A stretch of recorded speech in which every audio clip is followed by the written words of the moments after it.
ñoo fi nga xam ni mooy stade Charles Konan Barry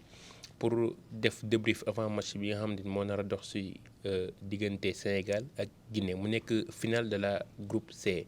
waxtaan bi nag duma ci wéet damay ci ànd ak avec Mohamed El Amine Diop le grand journaliste avec ak tamit notre consort Nafi Amar Fall Mohamed maa ngi lay nuyu bu baax a baax di la ziar. maa ngi lay fay Khalil di fay Aziz di nuyu Nafi aussi donc di leen jaajëfal bu baax a baax ci émission bi di ñaan yàlla lépp luñ ciy wax mu nekk loo xam ne day jëriñ sénégalais yi fas yéene waxtaan comme ni ngeen ko présenté li nga xam ne mooy match Sénégal Guinée nekk une rencontre qui sera très attendue pour le compte de la 3e journée de cette poule C ici au stade Charles Konan Barry de Yamoussoukro. Merci beaucoup. Merci beaucoup Khalil mu nekkoon kii nga xam ne mooy journaliste sportif Afrique Sport ñu koy wax Mohamed El Amine Diop à ma droite gis ngeen ki nga xam ne mooy soxna Nafi Amar bu Wii Sport duñ def lu jox ko kàddu gi mu nuyu suñu fidèle téléspectateurs yi nga xam ne ñoo ñuy suivre en ce moment. maa ngi nuyu ñëpp ñi nga xamante ñu ngi seetaan CNM di seetaan Sénégal 7 di seetaan Éric Lefavre di leen nuyu itam yéen ñi nga xamante moom laa bokkal plateau bi merci pour l'invitation Aziz nuyu naa la Ibrahima nuyu naa la Mohamed El Amine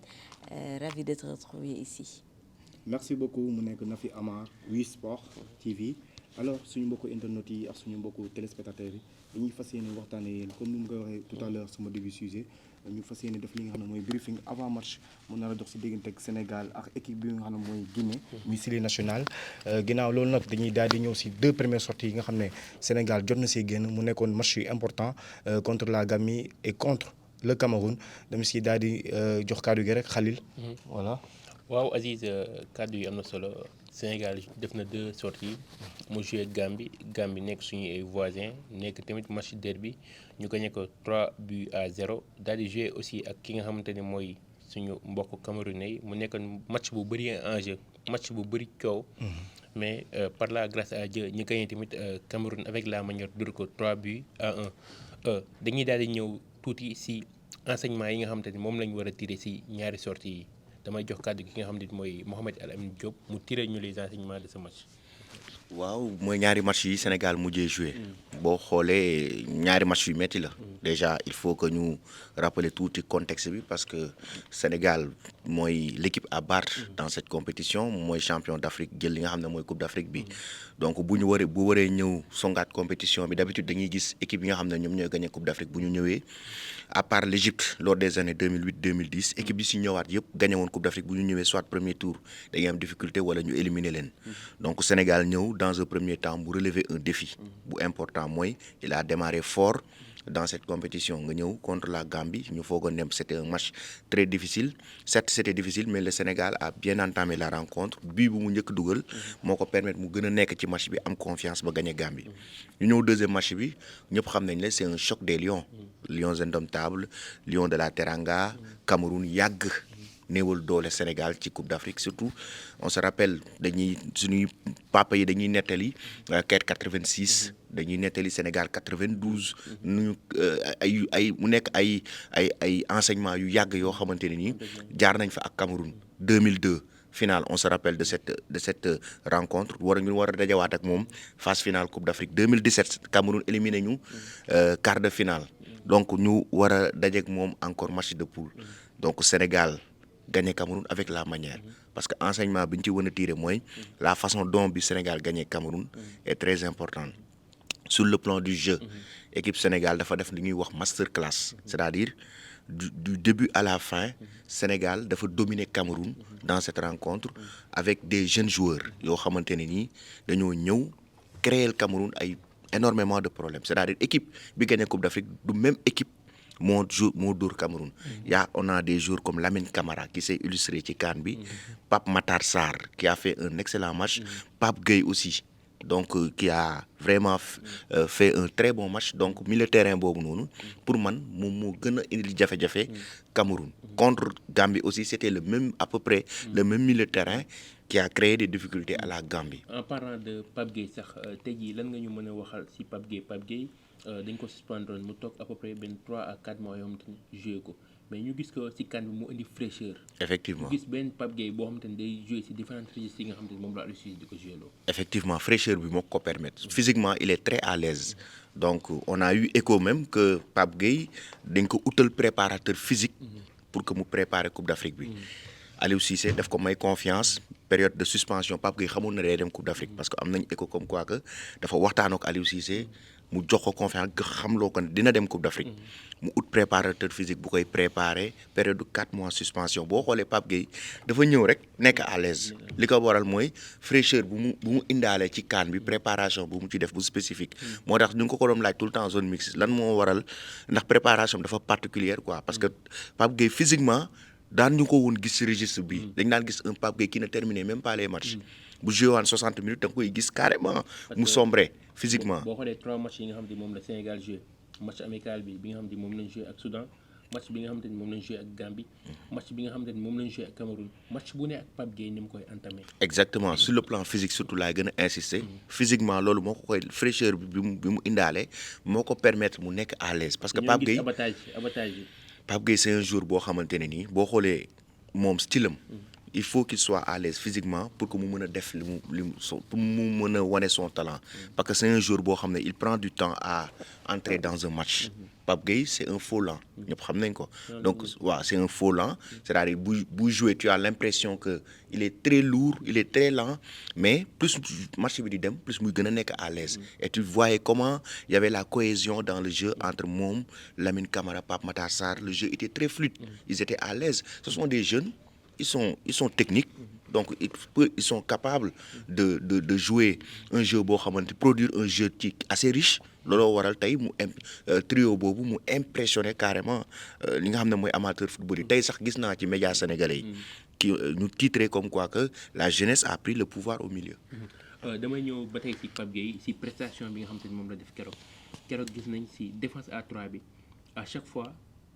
ci animation défensive Pape Gueye day ñëw comme 3e défenseur.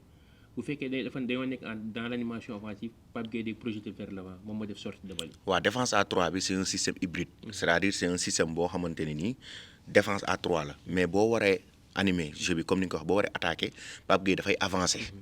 avancer jouer rôle bi Abdou Diallo joué woon contre la Gambie donc bu Sénégal bu ñuy attaquer Sénégal boo xoolee défense bi dafay nekk une défense à 5 moom day reculer. nga gis piston yi Crépin ak Jackson dañuy dellu si waat ça devient une défense à 5 c'est-à-dire foofu lu lay wan mooy y a une solidarité défensive ci équipe bi boo xamante ne Aliou Cissé comprendre na ne en Afrique pour gagner des matchs il faut que tu attaques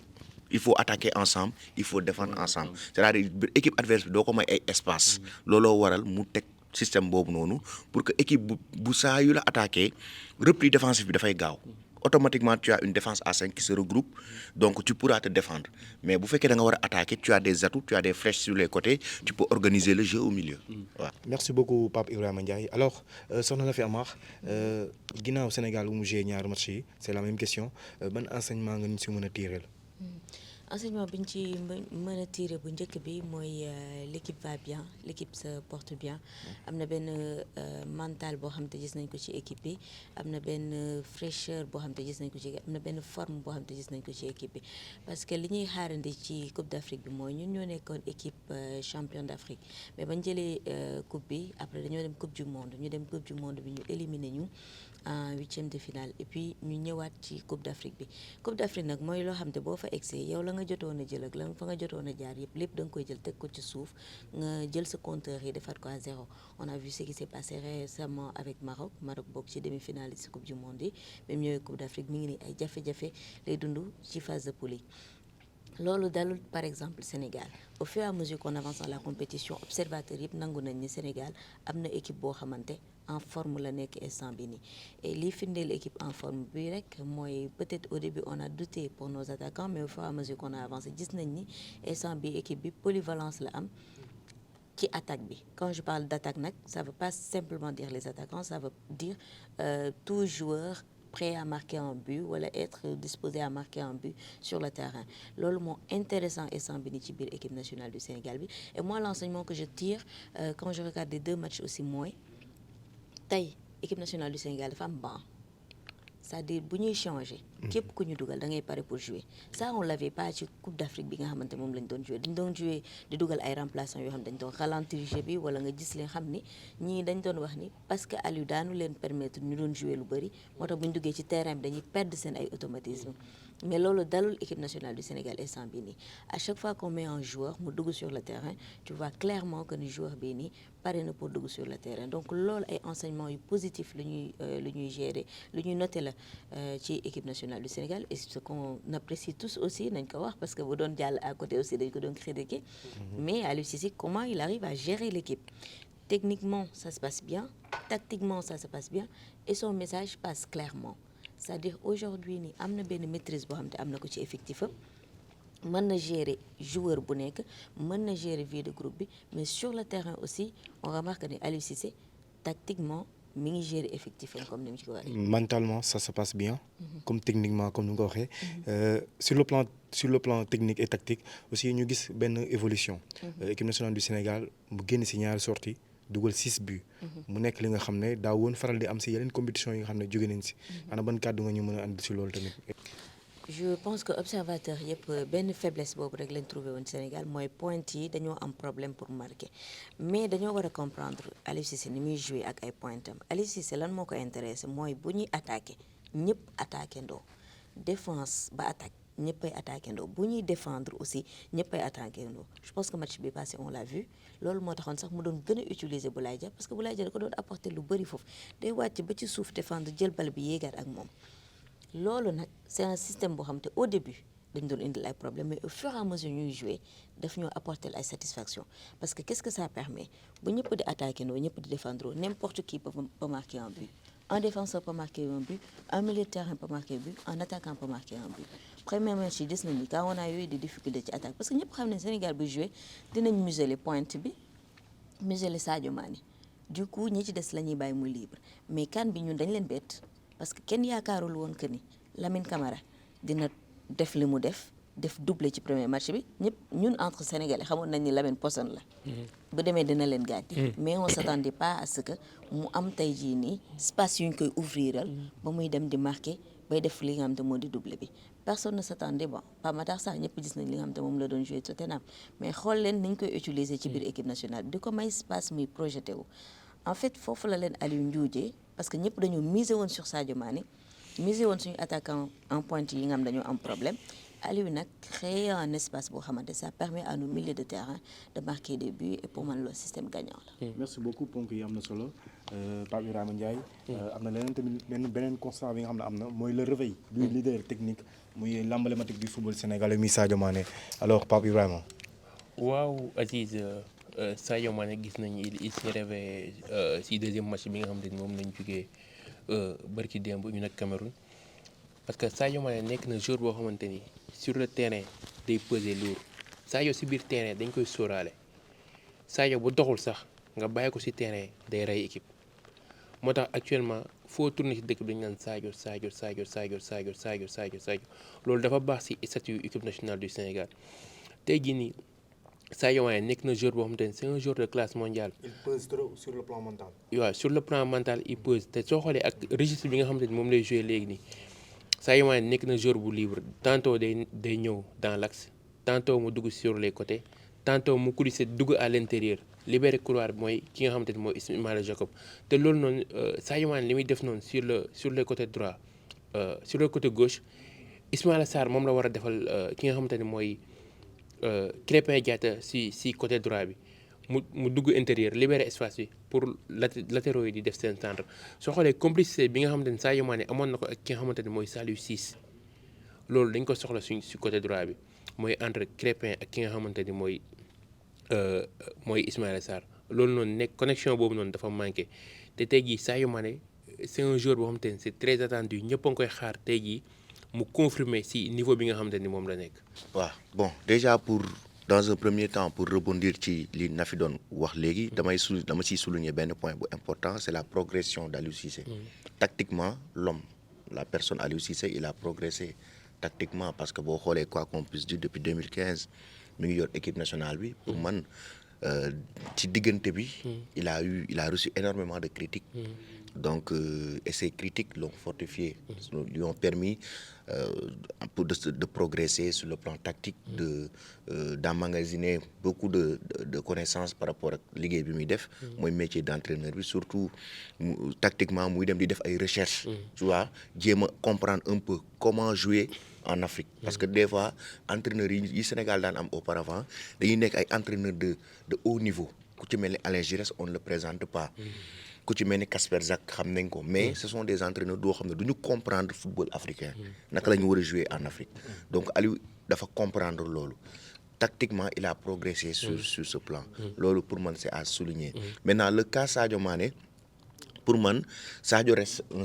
joueur important, un leader technique de cette équipe. Mais il ne faut pas s'attendre à avoir un Sadio Mané bi nga amoon il y a 2 ans. Il faut qu'on soit aussi très réaliste. Parce que Sadio Mané bi nga amoon en 2021 mënul bokk ak Sadio Mané bi état de forme yi du benn. Sadio Mané en 2021 était un Sadio Mané boo xamante ne nii il avait enregistré de belles performances avec les restes de Liverpool. jóge ci saison bu incroyable gagné ay trophées ba pare. faisait partie des meilleurs joueurs au monde. tey boobu Sadio Mané ñu ngi doon discuter jamono yooyu noonu ndax dafa war a nekk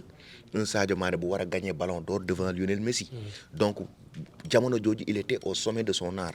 tey jii bu ñëwee certes il reste performant avec son club. mais quand même âge bi dafay ñëw. le temps passe. et que équipe nationale n'est pas éternellement dépendante de Sadio Mané. il faut que yeneen joueurs yi commencé wane seen bopp. Lamine Camara l'a confirmé. donc pour man. yeneen joueurs yi ñoo war a gën a sax profiter de cette situation. ku ci mel ni Ismaïla Sarr mu gën a jël responsabilité am. Iliman Ndiaye même chose Lamine Camara ñëw na tout récemment et on a vu qu'il a commencé à aller vers cette lancée. donc pour man waratuñu dépendre de Sadio Mané tout le temps bu fi nekkul situation bi compliquée wala bu fi nekkul jeu Sénégal duñ ko sentir pour man si li nga war a def. on mise sur le collectif certes. mais ñii ñëw. ak ji fi nekkoon. commencé di jël seeni responsabilité ci équipe bi waaw. ce qui est très important parce que tey jii bu fekkee dañoo bëgg a conserver li nga xamante ni mooy suñu titre waruñu ko basé sur ay individualité. exact collectif la ñu war a basé parce que tiré nañ enseignement bi ci coupe du monde ñu basé woon ci Sadio Mané blessé. exact loolu noonu war nañ cee tiré enseignement ba tey jii ci coupe d'Afrique bi. dañuy basé ci collectif. pour mën a sori. exact conserver li nga xamante ni moom ñun ñoo ko moom mooy suñu titre champion d'Afrique. exact justement looloo waral système bi Aliou Cissé teg ngay xool tout le temps. collectif bi lay mettre en avant à tout moment kenn mën a dugal. la preuve milieu de terrain dugal na ci attaquant dugal na ci. Sénégal pourtant mu ngi bokk ci meilleurs attaquants yi na fi wax na ko léegi pourquoi parce que ce sont pas seulement les attaquants qui marquent les milieux de terrain aussi ñu ngi dugal Lamine Camara bu defee doublé en tant que milieu de terrain c'est parce que système bi moo baax. dafay fekkee les deuxièmes ballons au moment opportun da koy fekk ci place boobu noonu pour mu dugal système bi bu baaxul woon da koy fekk muy défendre est-ce que comprendre nga donc le fait que nga miser ci collectif bi pour man ñëpp ciy bénéficier wu ku nekk mën nga dugal but boobu Habib Diallo keneen mën na ko fekkee bu ko romboon y avait un autre attaquant qui était là-bas pour marquer tu vois donc pour man waruñu miser rek ci un joueur jàpp ne moom mooy suñu yaakaar ñi def erreur boobu yëpp xoolal actuellement ils sont en difficulté xoolal Algérie ak Mahrez comment ils sont en difficulté seen match boo ko cette année avec la chaleur ak match bu difficile bi leen Burkinabé teg mais Mahrez dañ ko génne deuxième mi-temps parce qu'il misait beaucoup sur lui et Burkinabé bi ñu ko comprendre dañoo dem tëj Mahrez pour man jeu bi bu collectifé si lay ëpp atu que ñu miser ko ci ay stars waaw. merci beaucoup Al Amine Diop Sénégal aussi war a croiser kii nga xam ne mooy Guinée ñoo doon nar ko amal demee incha allah à partir de 17h ginnaaw loolu nag ñaari entraîneurs yi jot nañ def li nga xam ne mooy seen conférence de presse yow ce matin ginnaaw loolu jot nañ déglu li nga xam ne mooy seen ay kàddu ki nga xam ne mooy l'entraîneur de la Guinée muy Diawara jot na yëkkati kàddu sax ne moom dafa yàkkamte actuellement croiser équipe nationale du Sénégal booy déglu ay kàddoom dafa mel ne il est confiant ginnaaw loolu tey jii bu ñu xoolee sur le le classement de ce groupe C Sénégal moo jëlagum raw gàddu gi avec 6 points topp si équipe bi nga xam ne moom leen war a croiser muy Guinée def na 2 matchs yi am na kii victoire am na une victoire et un match nul Sénégal tamit mu réaliser un carton plein si ñaari match yëpp mu am 6 points ginnaaw loolu Nafi Amar naka nga gisee li nga xam ne mooy communication coach bu Guinée Diawara. waaw xam nga Diawara moom tàmm na saa yu ñëwee Coupe d'Afrique bu waree dajeek Sénégal lancé ay pic Aliou Cissé loolu moom tàmm nañ ko gis ci moom tey loolu rek la daal di defaat pour wax que ni moom première place bi la bëgg a jël et loolu mën na cee yaakaar aussi parce que 4 points la am Aliou Cissé am 6 points donc bu gañewee tey jii nii day jël première place groupe C bi et enjeu bi derrière c'est que nga jël premier moytu am Côte d'Ivoire boo jëlee deuxième parce que quand même Côte d'Ivoire boo ko amee biir Yamoussoukro moom dina metti c'est le pays hôte joue à domicile loolu mooy enjeu bi mais quand même man ce que je trouve entre Guinée ak Sénégal mooy vraiment y a pas besoin de faire toute une passion c'est vrai que derby la il y a pas besoin de faire toute une passion et tey sentir naa loolu ci discours Kaba Diawara parce qu'il a compris que ni Sénégal am na équipe instant bi vraiment bu observateur yëpp waxalee yàlla équipe yëpp am nañ ay problème bam de Sénégal macha allah touchons du bois yàlla na yàlla musal ci cat tey Kaba lui il l'a senti xam na ni équipe bii ni muy jàkkaarloo équipe bu mag la mais xam nga football mooy loo xamante tant que coup de sifflet bi démarré wul mënoo xam nan lay demee donc lui bu ñëwee conférence de presse il peut prétendre à tout mais Aliou Cissé aussi ba mu ñëwee conférence de presse xamal na ni ko man am naa ay argument yoo xamante tey daf may permettre man may nekk favori sa kanam poule C bi képp ku ci jouer ak Sénégal xam nga ne Sénégal mooy favori au fur et à mesure ñuy jouer nañ suñu premier match woon nañ ko parce qu'on a battu quand même Gambie avec la manière joué nañ contre Cameroun ñu gagné ko avec la manière donc de plus en plus qu'on avance dañuy garder li nga xamante mooy suñu statut de favori di ko montrer aussi sur le terrain loolu am kii et derrière tu entends les joueurs boo leen jëlee en zone mixte lan lañ lay wax 7 matchs la ñu war a jouer pour def comme ni ñu defoon c'est-à-dire expérience su gagné boo ko amee jeex na dem nga ñun am nañ expérience su gagné Guinée amagul expérience su gagné parfois je me dis que Guinée day ñëw CAN juste pour ak benn objectif naa jouer contre Sénégal naa ko gagné wala naa def match nul après jeex na c'est 2 équipes yoo xamante vraiment les ambitions ne sont pas les mêmes Sénégal li mu bëgg mooy carton plein bi nga xamante tàmmul woon di ko def ci édition yi ni passé gëj na koo def ça remonte à je ne sais plus quand tey carton plein boobu mën na koo réussir en battant kan la Guinée on a vu que ni Guinée ba muy jouer ak Cameroun dafa souffrir parce que terminé na match bi à 10 sortir na ci heureusement ak match nul bi muy jouer ak Gambie tamit bien vrai que ni door na Gambie 1-0 mais dafa souffrir aussi tey le Sénégal tient beaucoup plus d'arguments vraiment que la Guinée man nag conférence de presse moom je vais pas trop me baser sur les discours des coachs parce que fii la ñuy nekk rek ku nekk di wane sa bopp mais au final c'est la vérité du terrain qui est le plus important. merci beaucoup mu koy souligner mu nekk kàddu yu am solo Pape Ibrahima ginnaaw loolu Aliou Cissé aussi def na li nga xam ne mooy sa sortie. alors Elamine Sénégal wala jàmmarloo ki nga xamante ni moo di Guinée mu nekk un derby de l'Afrique de l'Ouest ku ne xam ne Sénégal ak Guinée xam nañu ay pays voisins lañ hostilité yi nag démarré na tey jii ci conférence de presse bi parce que am na benn tension boo am entre journalistes sénégalais ak journalistes guinéens tey jii tension boobu noonu ban conséquence la mën a am ci contenu match suba bi. non je pense pas que dina ci am benn conséquence loolu yàgg na ci football yàgg na ci Coupe d'Afrique on se rappelle qu'en 2019 Sénégal bi muy dajeek Tunisie en demi-finale dafa amoon na xuloo bu metti sax presque bu gën a metti bii sax que entre journalistes sénégalais journalistes tunisiens au Caire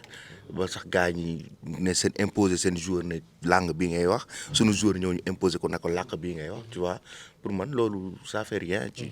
amul certes dina am benn tension entre les journalistes mais sur le terrain l'état d'esprit des joueurs pour man dafay rester le même au contraire ça peut même les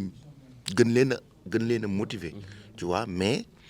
contexte match bi ñëpp xam nañ ne même bu nekkoon match amical la dafay metti parce que Guinée ak Sénégal c'est un choc rawatina mu nekk la course pour la première place parce que Guinée comme ni ko na fi waxee bu jouer bu dóoree Sénégal day jël premier te bu jëlee premier day éviter Côte d'Ivoire Sénégal dafa am intérêt bu match nulé sax day jël premier ci poule bi pour mën a daje ak deuxième poule boobu noonu soit si toutefois la Côte d'Ivoire bat Guinée équatoriale Sénégal da koy affronter. bu Guinée équatoriale jël bu amee naka sudul noonu. tamit Côte d'Ivoire mën na daje Sénégal. mais pour éviter ko li gën a wóor mooy nga jël premier. pour éviter scénario yooyu. donc pour man confrontation bi contexte bi moo waral tension bi. et puis aussi quand même quoi qu'on puisse dire les Guinéens ont envie d'aller loin dans la compétition on les comprend parce que tey équipe la boo xamante ne nii bëgg nañu tamit dem dépasser le cap des quarts de finale. Guinée CAN bii ñu passé ñu ngi leen éliminé 8e de finale Gambie moo leen éliminé. donc bëgg nañu dépasser benn niveau bi surtout que c'est une équipe avec des jeunes joueurs qui viennent d'arriver qui sont talentueux qui n'ont pas assez d'expérience mais qui sont très talentueux. Ils ont un attaquant qui a fait une bonne saison, Serhou Guirassy. Certes, il est blessé, mais pour man qui fait partie des meilleurs attaquants africains. Donc pour man des joueurs yoo xamante ne nii mën nañu en tout cas wane seen bopp ci compétition bi. wax nga ko sa biir wax ne les enjeux sont multiples dribble ak choc première place. tey jii naka la Sénégal wala aborder match bi pour sortir de ce match avec un résultat positif. Le Sénégal daf ko war a aborder avec beaucoup de personnalité. C'est un match à aborder avec beaucoup de rigueur et de personnalité. Il faut pas que Sénégal di lever le pied face à la Guinée parce que jël rek gagné nañu ñaari match yi non troisième match bi au contraire si ngay parce que boo xoolee effectif bu Sénégal riche boo xamante ne nii tous les joueurs sont potentiellement titulaires. tey jii nii rôle bi Pape Gueye joué si ñaari match yi Pathé Ciss boo ko fa tegee mu joué ko boo fa tegee Nampalys Mendy ak Gana Gueye yow imagine toi nga am banc boo xamante ni da nga fa fekk Nampalys ak Gana ça veut dire que équipe boobu riche na fu Nampalys ak Gana toog banc kon équipe bi riche na Pape Gueye toog fa banc équipe bi riche na Nicolas Jackson qui à Chelsea toog fa banc Iliman Ndiaye toog fa banc pour man équipe boobu noonu y a quand même des banc profondeur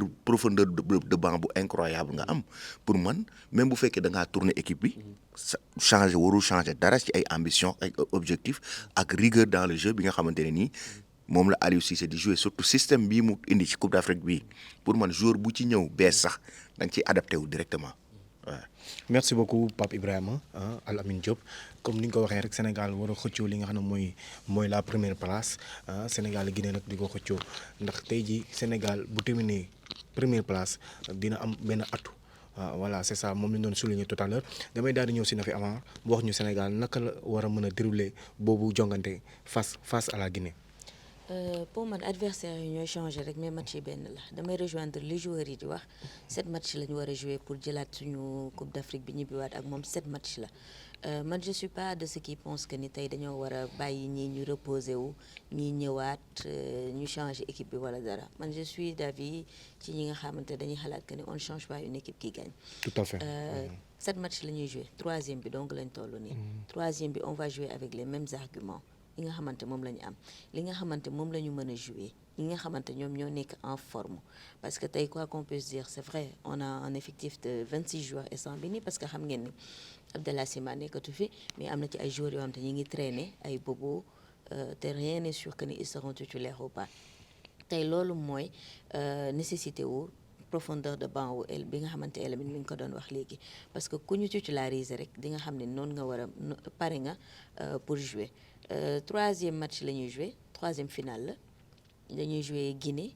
pour man ni ñu ko war a jouer mooy ni ñu ko jouer contre Gambie ba gagné ko ni ñu ko jouer contre Cameroun ba gagné ko solidarité c'est-à-dire qu'on soit solidaire dans l'équipe solidarité bi nga xam ni ñu ko doon gis di ko tàcc boobu ba léegi quand on a vu Lamine Camara se blessé muy génn stade bi Mori Diaw boot ko yóbbu ko quand on part à l'entraînement ñu gis Edouard Mendy di préparer match bi ni ko Mori Diaw ak Alfred Gomis di ko jàppale ci préparation bi solidarité boobu noonu ku ñu génn nga xam ne da nga war a génn sa morom mooy ñëw xam nga Sénégal lu tax muy avancer nii tranquillement yenn équipe mënuñoo avancer parce qu'on joue à 14 heures dafa tàng tey jii nii bu ñu defee changement t'as l'impression que beneen équipe moo dugg beneen équipe boobu noonu day jouer waat beneen match c'est-à-dire ñun dañuy jouer première période jouer 2e période noonu la ñuy continuer ak jouer première période dañ koy jouer contre Guinée bu ñu paree dugg vestiaire wax li ñu war a waxante génn jouer waat beneen match si on continue à faire ça comme ni ñu koy defee jouer suñu football jouer suñu argument bu ñu lijjanti pression bu ñu lijjanti dara man bu ma sañoon li nga xam te xew na conférence de presse joueurs yi nekk hôtel sax bu ñu ko yëg seen yoon nekku ci ñoo xam lan la ñu war a lijjanti li nga xamante moom la ñuy def sur le terrain il y a des choses qui se passent sur le terrain et des choses qui se passent en dehors tension bii nii am ci biir conférence de presse bi ça n'intéresse pas nos joueurs buñ ko sax lijjanti dañuy focus ci li nga xamante loolu la ñuy def Guinée la ñuy jouer Cameroun la ñuy jouer Côte d'Ivoire la ñuy jouer whatever adversaire buñ ñu indil nañu jouer suñu football bi nga xamante moom la ñu xamee Sénégal ak suñu argument yi nga xamante moom la ñuy jouer ba ñëpp respecter Sénégal. merci beaucoup Nafi Amar dama lay jox kàddu gi rek nga daal di tàggatoo benn yoon suñu mbokk yi ñuy suivre à travers Eric Favre. à travers Sénégal 7 et à travers sur Africa 7 également. ñu ngi lay remercier bu baax Aziz ci invitation bi remercier waa Eric Lefavre remercier Sénégal 7 ak Ibrahima Khalil remercier Elamine man j'ai l'habitude de partager les plateaux avec lui. C'est l'occasion aussi de remercier tous nos confrères yi nga xamante moom lañ fi nekkal instant bi nii je pense que comme li may wax rek digital bi à manger à boire pour tout le monde donc lii da koy firndeel genre plateau yi nii ñu ngi leen di jaajëfal bu baax di leen ñaanal yokku ca kaw ba yëg ko. merci beaucoup soxna Nafi Amar c'était un plaisir de le recevoir fii nga xam ne mooy Eric Favre TV Sénégal 7 CNM TV alors lu ma def loolu rek jox kàddu gi sama partenaire aussi mu daal di waxtaan ak ki nga xam ne mooy Al Amine mu daal di tëj. waaw Al Amine l'émission tire à sa fin di la remercier bu baax sa disponibilité di remercier aussi Nafi Amal ak Abdou Aziz bi nga xamante ni ñoom lañ bokk ak plateau bi di lay wax nga tàggatoo sa kàddu gu mujj. waaw di leen remercier ci invitation bi di rafetlu aussi liggéey bi donc yow Khalil ak sama Aziz sama doomu baay sama doomu baay non sama xuloowaale mooy kële kee toog ne Nafi donc di leen remercier bu baax di remercier sunu technicien bu baax bi aussi Momo di ko jaajëfal voilà l'infatigable di ko jaajëfal donc di vraiment rafetlu émission bi et que ñuy ñaan yàlla lépp lu ñu fi wax rek mu nekk loo xam ne dafay jëriñ daal jaajëf. merci beaucoup.